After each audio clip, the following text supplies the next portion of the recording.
Good morning students. અગાઉના વિડીયોમાં આપણે પાઠ 10 નથીનો શરૂઆતનો ભાગ અને લેખક પરિચય જોયો હતો કે જેમાં કાંતિ પોતાના બા વિના આજે પોતાની બા હયાત નથી ત્યારે કેવું અનુભવ થાય છે. પોતાની શેરીમાં એ પાછો આવે છે. શેરીમાં પાછો આવતા ડગલે ને પગલે એને શેરી બાળપણમાં વિતાવેલી પળો યાદ આવે છે અને ઘર સુધી પહોંચે છે. ત્યાં સુધી તો એના પગ ભારે ખમ થઈ જાય છે અને ઘરે પહોંચે છે ને એવું લાગે છે કે બા દરવાજામાં ઊભી ઓસરીમાં ઊભી એને હમણાં બોલાવશે, એની સામે જોશે, એની માટે પાણી ભરી લાવશે અને એના દુખડા રડશે, એટલે કે ઉવારણા લેશે. આ બધી બાબતો એને યાદ આવે છે અને જ્યારે એ ઓસરી તરફ જાય છે ત્યારે એક બાજુની દિવાલ તૂટેલી ફૂટેલી પડી છે અને ઓસરીમાં એ જગ્યા ખાલી છે. ત્યાં જઈને એ પોતાના સામાન સાથે ત્યાં જઈને ઊભો રહે છે અને ત્યાં બા નથી અનુભવાતી, બા નથી એવું જ્યારે એના મનને લાગે છે ત્યારે એ ત્યાં જ નિરાશ થઈને બેસી જાય છે. ત્યાં બેઠા પછી એને એક બીજી બાબત બા સાથે વિતાવેલા સમયની યાદ આવે છે કે જ્યારે નાનો હતો ત્યારે ખૂબ તોફાન કરતો હતો. બા ક્યારેય રિસાઈ નહોતી. પોતાના ગમે તેવા કાર્યો હોય, તોફાન મસ્તી હોય છતાં બા ક્યારેય એમની રિસાતી નહોતી. તો બાએ અહીંયા પોતાના દીકરાને પથ્થરની રમત રમતો હતો, નિશાન તાકવાની, પથ્થરથી નિશાન તાકવાની રમત રમતો હતો. કાંતિને બા હજુ તો શિખામણ આપે છે. પહેલાં તો પથ્થર છૂટ્યો અને બાના આંખની બાજુમાં જઈને વાગ્યો અને એ વખતે ત્યાંથી ઘરમાંથી એ ડરીને બાજુમાં રહેલા પડોશમાં રહેલા કંચન માસીએ આવીને લોહી લુહાણ થઈ ગયેલા બાના હાથ જોઈને કહ્યું કે તારી આંખ તો ફૂટી ગઈ નથી ને, હજી તો એટલું સાંભળ્યું ના સાંભળ્યું. એટલામાં તો ડરીને ત્યાંથી એ ગામમાં ક્યાંક કોઈ શેરીમાં જઈને સંતાઈને બેસી ગયા હતા. છતાં બાની આંખે વાગ્યું હતું છતાં દીકરાની ચિંતા કરતી હતી ને એના મોટા ભાઈને એને શોધવા મોકલ્યો હતો. મોટાએ કહ્યું કે એ તો જાતે આવશે ઘરે, એની ચિંતા કરીશ નહીં. છતાં બાએ જીદ કરેલી કે ના, એ નહીં આવે ત્યાં સુધી હું જમીશ નહીં, માટે તું એને લઈ આવ. એમ કરીને બાએ એને લેવા માટે મોકલેલો. તો આ રીતે ત્યાં સુધી આપણે પહેલાં વિડીયોની અંદર પાઠ જોયો હતો. તો બાને બાળકો પ્રત્યે એમ કે ક્યારેય રીસ હોતી નથી. બાળકો ગમે તેવું બા સાથે વર્તે છતાં બાનો નિસ્વાર્થ પ્રેમ હંમેશા બાળકો પર વરસતો જ રહે છે. આગળ હવે પાઠ જોતા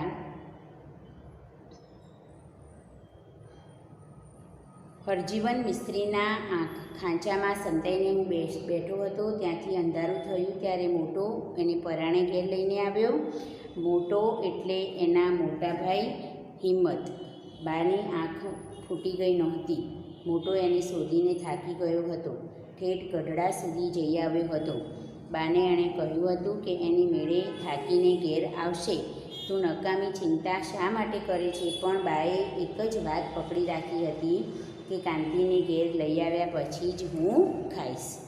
આખું ગામ શોધી વળ્યા, આ છેડેથી પેલી છેડે, પણ ક્યાંય કાંતિ મળ્યો નહીં. એટલે ભાઈએ કંટાળીને કહ્યું કે એ તો થાકશે એટલે ઘેર આવશે, તું એની ચિંતા ના કર. છતાં બા જીદ પકડીને બેઠી હતી કે ના, એ આવશે તો જ હું ખાઈશ.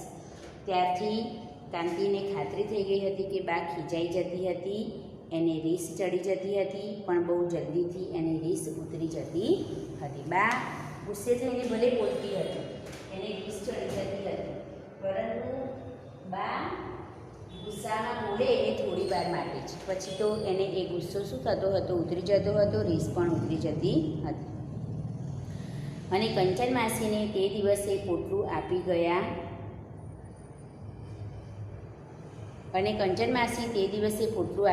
અને રમાની હાજરીમાં એને એ ખોલ્યું અને એમાંથી પૈસા નીકળ્યા. ત્યારે પણ એને લાગ્યું હતું કે બાને રીસ ચડતી નહોતી. કેવું બની ગયું હતું? દુઃખના સબાકા એટલે પીડા. દુઃખના સબાકા જેવો એક વિચાર મગજની આરપાર નીકળી ગયો હતો. કેવું બની ગયું હતું? કોઈ પણ માણસને રીસ ચડી જાય, પણ બાને રીસ ચડી નહોતી. બાને રીસ ચડતી જ નહોતી અને ચડતી તો તરત જ ઉતરી જતી હતી. બાના મૃત્યુ પછી બાએ આપેલો સામાન કંચન માસી કાંતિને આપવા માટે આવેલા અને એ સામાન કાંતિની પત્ની રમાની હાજરીમાં ખોલ્યો હતો ને એમાં પૈસા હતા. ત્યારે પણ એ કાંતિને એ વાત સમજાઈ હતી કે બાને જ્યારે જ્યારે પૈસાની જરૂર હતી ત્યારે હું આપતો નહોતો, છતાં આજે બાએ એની પાસે જે પૈસા બચ્યા હતા એ મારે માટે મોકલાવ્યા છે. અને એટલે બાને રીસ ક્યારેય ચડી નથી અને ક્યારેય એ રીસાઈ જ નહોતી અમારાથી. ક્યારેક એને રીસ ચડતી તો પણ એ લાંબો સમય રહેતી નહીં અને તરત જ ઉતરી જતી. માથા ઉપર એણે હાથ ફેરવ્યો અને મોં સહેજ ફેરવ્યું. ખુલ્લા બારણામાંથી આવીને 3 છોકરા ફળિયામાં ઊભા હતા અને એક છોકરી બારણા વચ્ચે આવીને અટકી ગઈ હતી. છોકરાઓ સામે એણે જોયું. 2 છોકરાએ ચડ્ડી પહેરી હતી, એકે પહેરી નહોતી. 2 છોકરાઓએ ચડ્ડી પહેરી હતી. સામેથી છોકરાઓ આવ્યા, એને જોયું એમની સામે. ઉઘાડા બારણા સામે કાંતિ થોડીવાર જોઈ રહ્યો અને બારણામાં ઊભેલી છોકરી એક બાજુ લપાઈ ગઈ. સારું થયું, નહીં તો હમણાં કંચન માસી આવત ત્યારે એને આગી ખસેડી મૂકત. અત્યાર સુધી કંચન માસી ન આવ્યા એ નવાઈ કહેવાય. કાંતિ અમદાવાદથી ગમે ત્યારે ઘેર આવે, પડોશીમાંથી સૌ પહેલાં કંચન માસી જ આવી પહોંચતા હતા. કા પાર્વતી બોન, કાંતિ આવી ગયો ને? તમે નકામી એની ઉપાધિ કર્યા કરો છો. અને કાંતિને એ પૂછતા, શરીર તો સારું છે ને ભાઈ? તારી બાને કાગળ ટેમસર લખતો હોય તો બિચારા લોહ વાટ કરીને અડધા થઈ જાય છે. લોહ વાટ કરવી એટલે ચિંતા, વધુ પડતી ચિંતા કરવી.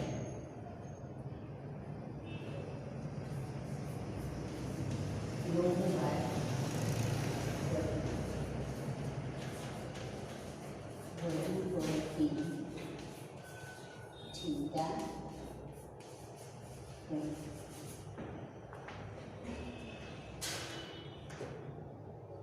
સબાકા એટલે પીડા.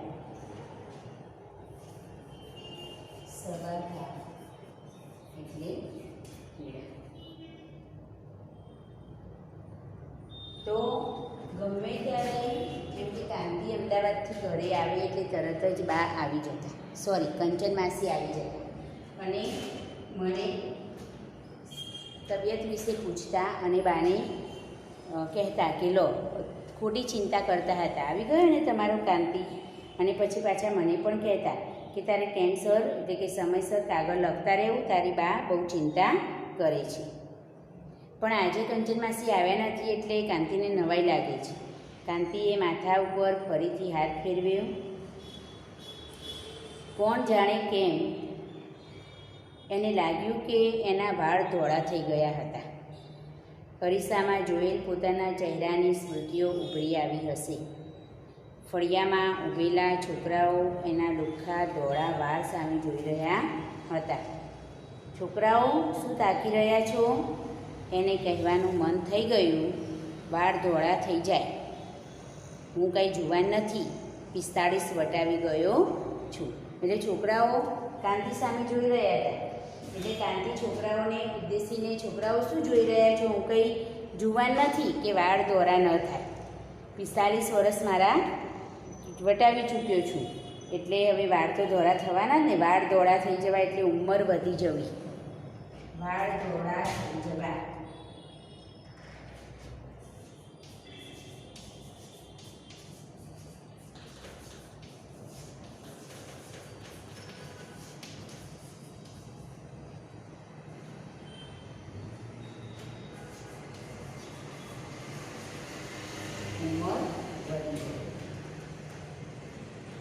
ચડ્ડી પહેરીને ઊભા હતા. એ બંને છોકરા ખોડા દરજીના હોય એમ એને લાગ્યું. અણસાર ઉપરથી અને ખાસ તો કપડાના ટુકડાઓમાંથી સીવેલી ટૂંકી ચડ્ડીઓ પરથી એમ લાગતું હતું. બંનેની ઉંમરમાં ખાસ ફેર લાગતો નહોતો. 2 છોકરાઓ જે ચડ્ડી પહેરીને ઊભા હતા એ જોઈને એને દરજીના છોકરા છે એવું લાગ્યું. કારણ કે જુદા જુદા કાપડમાંથી વધેલી કાપડના ટુકડાઓથી બનાવેલી એ ચડ્ડીઓ હતી એટલે એને ખાલી અંદાજ લગાવ્યો. એમ તો મોટાની અને કાંતિની ઉંમરમાં પણ બહુ ફેર નહોતો અને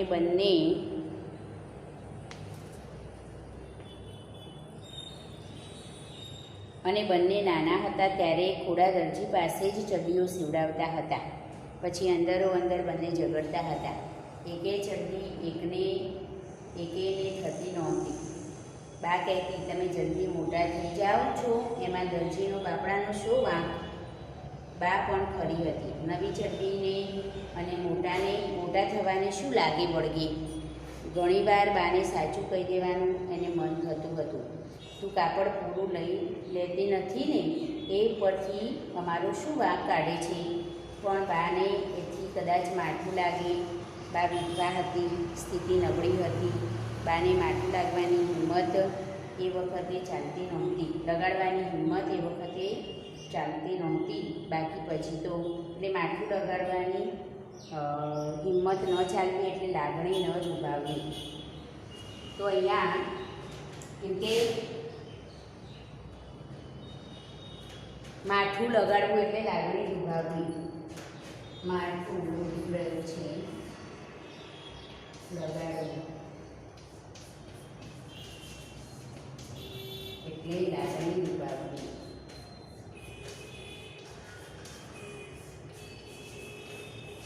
લાગણી ઉભાવવી. તો એ વખતે બાને દુઃખ પહોંચાડવાની હિંમત થતી નહોતી એમ કહે છે. કારણ કે એ વખતે બા અમારા બંને ભાઈઓ માટે ચડ્ડી સીવડાવતી, પણ એ ચડ્ડી અમને નાની પડે એટલે અમે દરજીનો વાંક કાઢીએ. ત્યારે બા અમને કહેતી કે તમે બંને જણા મોટા થાવ છો, એમાં દરજીનો બિચારાનો શું વાંક? પણ ક્યારેક એવું કહેવાનું મન થઈ જતું કે તું કાપડ વધારે લાવતી હોય તો એ મોટી બનાવી. પણ એવું કહીને બાની લાગણીને દુભાવવાની અમારી હિંમત ચાલતી નહોતી એમ કહે છે. કે બાકી એમ તો બા મોટાને તેડતી અને એને ચાલવાનું કહેતી. ત્યારે એને કોઈને કાંઈ થઈ જતું. ત્યારે પણ જ્યારે મોટાભાઈને બા તેડતી અને મને ચાલવાનું કહે ત્યારે મને મનમાં કાંઈ ને કાંઈ થઈ જતું. આમે તમે જોજો, ઘરમાં 2 ભાઈ બહેન હોય કે 2 ભાઈ હોય કે 2 બહેનો હોય, તો બંનેમાંથી જે કમજોર હોય એને બા વધારે લાડ કરતી હોય. બાના મને તો બંને દીકરાઓ કે દીકરીઓ સરખા જ હોય, પણ તેમ છતાં આપણને મનમાં એવું લાગે કે મારા કરતાં એને વધારે વાલ કરે છે. તો અહીંયા કાંતિને પણ એવું થતું, બા એકને તેડે એટલે કે મોટાને તેડે અને મને ચાલવાનું કહે એટલે મને કાંઈ ને કાંઈ થઈ જતું મનમાં. બંને ભાઈઓ લગભગ સરખા જ હતા. બા ક્યારેય એને તેડતી તો ક્યારેક મોટાને તેડતી, એટલે બંનેની વારા પરથી તેડતી. એકવાર મોટાને તેડે તો બીજી વાર નાનાને તેડે. બંનેને સાથે તેડવું તો શક્ય નહોતું, પણ મોટાને તેડતી એ મને ગમતું નહોતું. પોતાને તેડતી અને મોટાને તેડતી, પણ મોટાને તેડે ને પાછું એમને ન ગમે. રંજન માસી પણ ક્યારેક બાને કહેતા, પાર્વતી બોન, આ નાનાને તેડો છો એ તો જાણે ઠીક, પણ મોટા ઢગાને શું કામ તેડો છો? તો કંચન માસી ક્યારેક બાને કહેતા પણ ખરા કે નાનાને તેડો એ તો બરાબર છે કે ચલો નાનો છે એટલે તેડીએ, પણ આ મોટા ઢગાને શું કામ તેડો છો? ઢગો એટલે આપણે ખાલી એમનામ કોઈને બોલતા હોઈએ તો ખાલી બોલચાલની વાત કરતા હોઈએ, બોલચાલ વખતે એમ કે કોઈને બોલતા હોઈએ ઉપનામ આપીને, ત્યારે ઢગો શબ્દ વાપરતા હોય. ઢગો એટલે આમ તો બળદિયા જેવો મૂર્ખ એવો અર્થ થાય એનો, પણ એનો મતલબ એવો નહીં કે મોટો દીકરો બળદ જેવો હતો, પણ ખાલી એવી આપણી લોક લઢણમાં બોલવાની આદત. એટલે આપણે એમ કહીએ કે આ ઢગાને શું કામ તેડો છું? કાંતિનું મન એ શબ્દો વર્ષો સુધી ગૂંજતું જ રહ્યું હતું. અને જ્યારે પાર્વતીબેનને કંચન માસી એવા શબ્દો સંભળાવતા, એ શબ્દો કાંતિના મન હંમેશા ગૂંટાતા રહેતા મનમાં. બા મોટાને ફટવતી હતી અને એને અન્યાય કરતી હતી એવું જ કાંતિને લાગતું હતું. મોટાને ફટવતી હતી એટલે ચડાવતી હતી, અને પોતાની સાથે અન્યાય કરી રહી છે એવું જ એમ કે કાંતિને લાગતું હતું. પણ એની બાએ ત્યાર પછી નવો જ રસ્તો કાઢ્યો હતો. કંચન માસી રોજ એને ટોકતા કે આ મોટાને શું કામ તેડ્યો છે એવું, અને મને પણ મોટાને તેડે એ ગમતું નહીં, એટલે બાએ એક નવો રસ્તો કાઢેલો. એ 2 છોકરાઓને 2 કાખમાં તેડતી. કોઈને ખોટું ના લાગે એટલા માટે બંને છોકરાઓને બંને બાજુ કમરમાં બેસાડતી નથી. 2 છોકરાઓને 2 બાજુ કાખમાં રાખતી. થાકી જતી, હાંફી જતી, પણ એકેયને ઓછું આવવા દેતી નહીં. બા થાકી જતી હતી, હાંફી જતી હતી, પણ બેમાંથી એકેને દુઃખ ના થવું જોઈએ એવું એ ઈચ્છતી હતી અને એટલા માટે બંનેને તેડતી હતી. છતાં કાંતિને તો ઓછું આવતું જ, બાળપણથી જેવો હતો ઈશારો, એટલે છતાં કાંતિને તો ઓછું આવતું જ. એની બા મોટાને ખોટા લાડ કરાવતી હતી એવું જ એને લાગતું. ચડ્ડી પહેરેલા બે છોકરા આગા પાછા થઈને બહાર જતા રહ્યા. પેલા ચડ્ડી પહેરેલા બે છોકરાઓને જોયા એટલે એને એના ભાઈની બેની વાત એને યાદ આવી. એટલે જૂની વાતો એને ફરીથી તાજી થઈ. આગા પાછા થઈને ઘર બહાર જતા રહ્યા. ત્રીજો ચડ્ડી વગરનો છોકરો હજુ કાંતિ સામે જોઈને ઊભો હતો. પેલા બે ચડ્ડી પહેરેલા છોકરાઓ ત્યાંથી ચાલ્યા ગયા, પણ ત્રીજો છોકરો જે હતો એ હજુ પણ ત્યાં ઊભો હતો. અલે આ ભાઈ શું જોયા કરે છે? વાળ ધોળા થઈ ગયા છે એ જોઈએ છે? આમ જો, આ વાળ ધોળા થઈ ગયા છે એટલે જ તું અહીં ફળિયામાં ઊભો રહી શકે છે, નહીં તો મારો એક હાંકોટો પડે ત્યાં શેરીના છોકરા એમના ઘરમાં ભરાઈ જતા. હાંકોટો એટલે બૂમ. એટલે પેલો છોકરો જે હજુ ઊભો ઊભો એને જોયા કરે છે, એને જોઈને એ કહે છે કે ઊભો ઊભો શું જોયા કરે છે? આ વાળ ધોળા થઈ ગયા છે એ જોવે છે, અને આ વાળ ધોળા થઈ ગયા છે ને એટલે તું અહીંયા ઊભો રહી શકે છે, નહીં તો અત્યારે ક્યાંનોએ મારા એક હાંકવટી તારે ઘરમાં ઘૂસી જવું પડ્યું હોત. એટલે એમ કે એટલો ડર હોત એમ. છોકરાઓ એક જ હાંકોટે બધા ઘરમાં ઘૂસી જતા મને, એવો હું હતો જુવાનીમાં એમ. એટલે અત્યારે આ વાળ ધોળા થઈ ગયા અને ઉંમર થઈ ને એટલે તું અહીંયા મારી સામે ઊભો રહી શક્યો છે. હા, તારા કોઈ મોટા બહેન હોય તો પૂછી જોજે. ભગતની દુકાનેથી હું પાન ખાઈને આવતો હોઉં ને છોકરાઓ શેરીમાં બાજતા હોય કે રમતા હોય તો મને જોતા રફુ ચક્કર થઈ જતા. પણ એ દિવસો જુદા હતા, અત્યારે હવે ધોળા થઈ ગયા છે. રફુ ચક્કર થઈ જવું એટલે ભાગી જવું, રફુ થઈ જવું.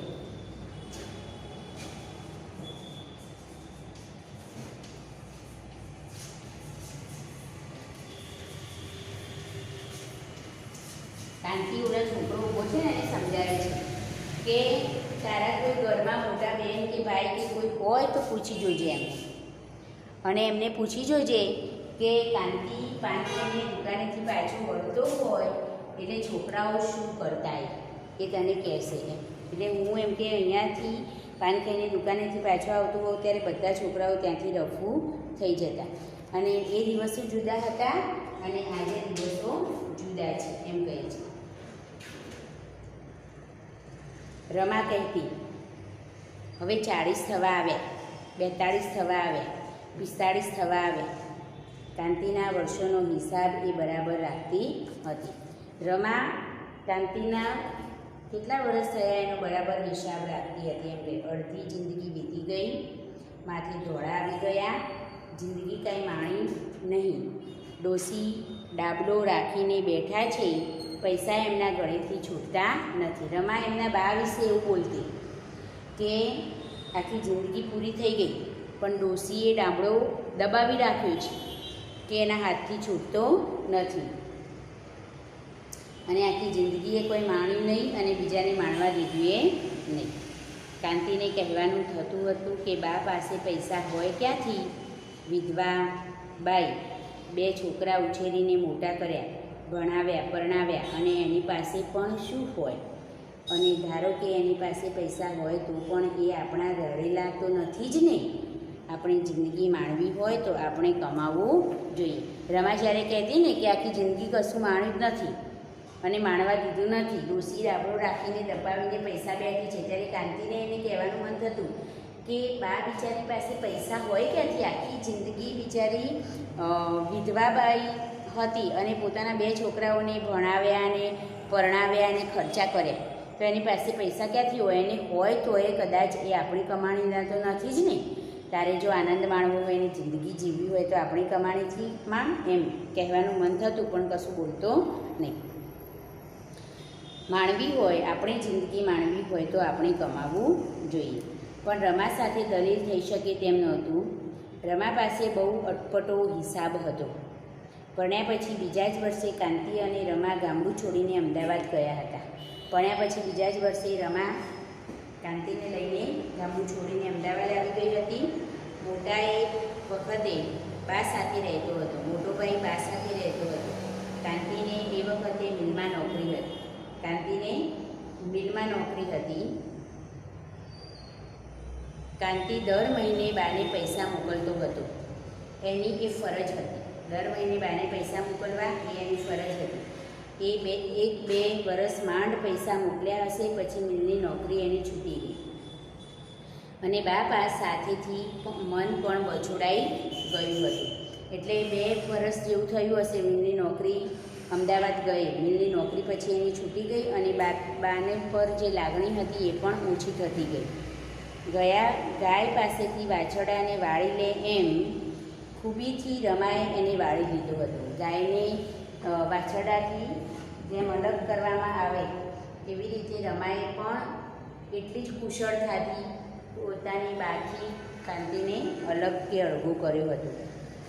પણ જિંદગીના એ 2 વર્ષ કાંતિએ બાને પૈસા મોકલ્યા એનો હિસાબ રમા પાસે અટપટો હતો.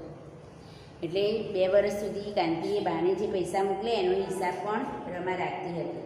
એ કહેતી કે આપણે પૈસા મોકલ્યા એટલે જ ડોશી મૂડી કરી શક્યા, નહીં તો એમની પાસે શું હતું એ પણ અટપટો હિસાબ બધો જ રમા પાસે હોય. અને કહેતી કે તો આપણે પૈસા મોકલ્યા એટલે એમની પાસે બચત છે આટલી, નહીં તો એમની પાસે શું હોય એમ કાંતિને પૂછવાનું મન થતું. પણ 2 વર્ષમાં આપણે પૈસા કેટલા મોકલ્યા હશે? 2 વર્ષમાં આપણે કેટલા પૈસા મોકલ્યા હશે એમ. પણ રમા જુદો જ હિસાબ ગણાવતી હતી. આપણે જે પૈસા મોકલ્યા એમાં ડોશી તાણી તૂસી પૂરું કરતા હશે અને પોતાની કમાણીનું બધું બચાવતા હશે. આપણે જે પૈસા મોકલ્યા હતા એમાં ડોશી એમ કે ખેંચીને એ પૈસામાં પોતાનું ગુજરાન ચલાવતા હશે અને બાકીના જે પૈસા હતા એટલે કે પોતે જે કમાતા હતા એ પૈસાને બચત તરીકે એમ કે મૂકી રાખતા હશે. એવો અટપટો હિસાબ ગણાવતી એટલે પછી કાંતિને કંઈ બોલવાનું રહેતું નહીં. એટલે આપણે પૈસા મોકલ્યા એ જ ડોશી મૂડી કરી શક્યા, નહીં તો એમની પાસે શું હતું કાંતિને પૂછવાનું મન થતું. પણ 2 વર્ષમાં આપણે પૈસા કેટલા મોકલ્યા હશે?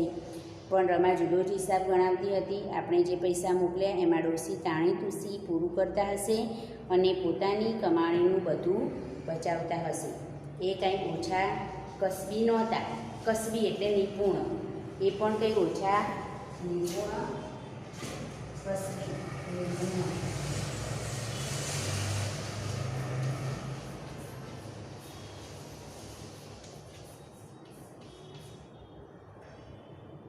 એમની સાથે ગદરી ખાતા હતા ને. બાકી મોટાભાઈ કેદી 1 પૈસોએ રડ્યા છે. મોટાભાઈના ઘર સંસાર પણ એમ કે એ બાના પૈસેથી ને આપણા પૈસેથી જ ચાલે છે. નહીં તો મોટાભાઈ ક્યાં કમાવા જાય છે એમ, ક્યાં કશું કરે છે કે કમાય છે. વડી, પાપડ, ગોદડા, ગાદલા, ભરત ગૂંથણ કેટલું એ જાણતા હતા. આ બધી આવડત બામાં હતી એટલે બા એ કામ કરતી હતી એમ. કમાણી સારામાં સારી હતી અને એનાથી જે કમાતા હતા એટલે તો મોટાભાઈ એમની સાથે ગદરી ખાતા હતા. એટલે એમની સાથે એમ કે પોતાનું ગુજરાન ચલાવતા હતા. બાકી મોટાભાઈ કેદી 1 પૈસોએ રડ્યા છે, મોટાભાઈ ક્યાં કમાયા છે એમ. રમાના વેણ ધીમે ધીમે એને સાચા લાગવા માંડ્યા અને મોટા તરફ એને બચપણથી તો કચવાટ હતો જ. ધીમે ધીમે એમાંથી નફરત અને ધિક્કારની લાગણી જન્મી અને મોટો છે જ એવું એ કહેવા લાગ્યું. અને એક દિવસ એને બાને આંખમાં ગરમી આવી ગઈ હતી. મોટો મારી ભેગો રહે છે કે હું એની ભેગી રહું છું? બોલતા જરાક વિચાર કર. મોટાની વહુને મોટા છોકરા મારી સેવા ચાકરી કરે છે. તારે ને તારી વહુને કંઈ કરવું નથી ને ઉપરથી મારું કામ કરે છે એને કરવા દેવું નથી. તું રહે છે ને 2 પૈસા મોકલે છે એમાં આટલો રોગ શું મારે છે?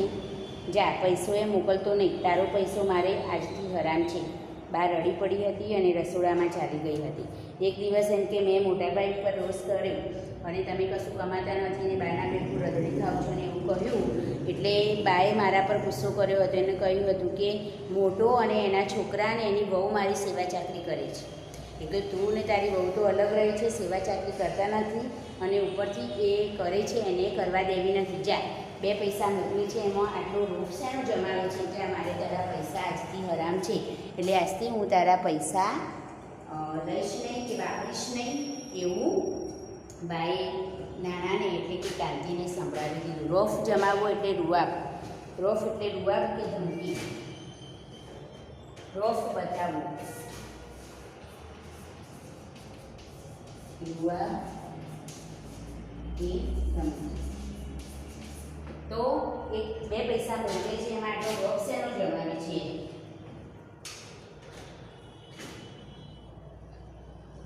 જ્યાં મારે આજથી તારા પૈસા નથી જોઈતા, અને એ વખતે બહાર રડી પડી હતી અને રસોડામાં જતી રહી હતી. કાંતિને થોડા દિવસ તો ચેન પડ્યું નહોતું. બા સાથે એને એવું કર્યું એટલે ચેન ન પડવું એટલે ગમવું નહીં, ચેન ન પડવું